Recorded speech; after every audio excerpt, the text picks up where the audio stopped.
a brilliant intellectual. As am I.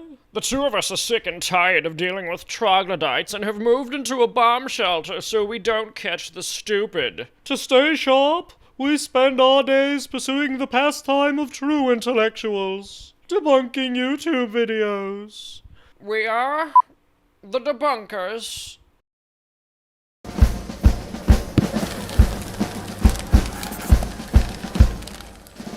While we resist Donald Trump, we also need to make sure our democracy doesn't ever again elect a candidate who loses the popular vote. Unless it's a Democrat, I imagine.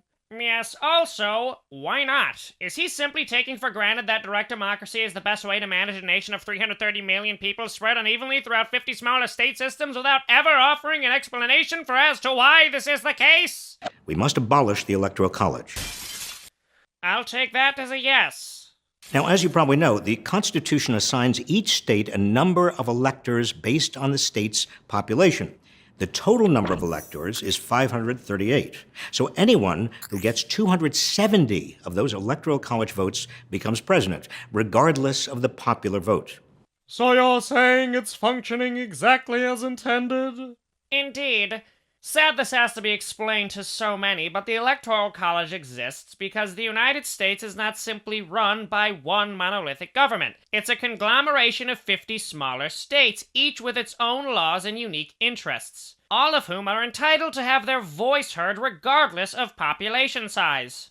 Without such a system, a few population-dense states could elect leaders who might be beneficial for them, but harmful for the rest of the country. So how do we abolish the Electoral College? We understand how it could be abolished. We're still waiting for the why. Amending the Constitution is very hard, There's a reason for that. requiring a two-thirds vote by the House and Senate, plus approval by 3/4 of state legislatures. But we can make the Electoral College irrelevant without a constitutional amendment. Yes, why go through the proper legal channels of making a drastic change to the fabric of our very government when we could circumvent all of those checks and balances through some loophole? Here's how. Article 2 of the Constitution says states can award their electors any way they want.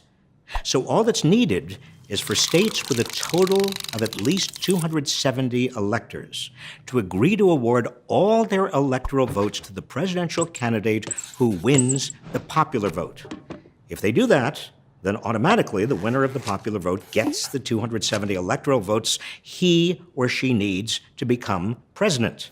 Perfect! Then the states with the most well-populated cities can pick a leader for all of the others. Already 10 states and the District of Columbia have passed laws to do exactly this. Every single one of those states is another reason not to pass this law.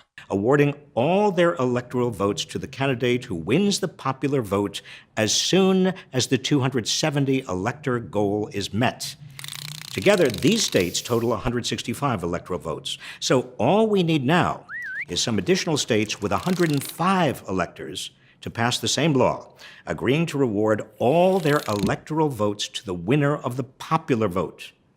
And it's done. We'll never again elect a president who loses the popular vote. And while we're at it, why don't we abolish the Senate? After all, every state has the same amount of senators, meaning lower population areas have just as much say as population-dense ones.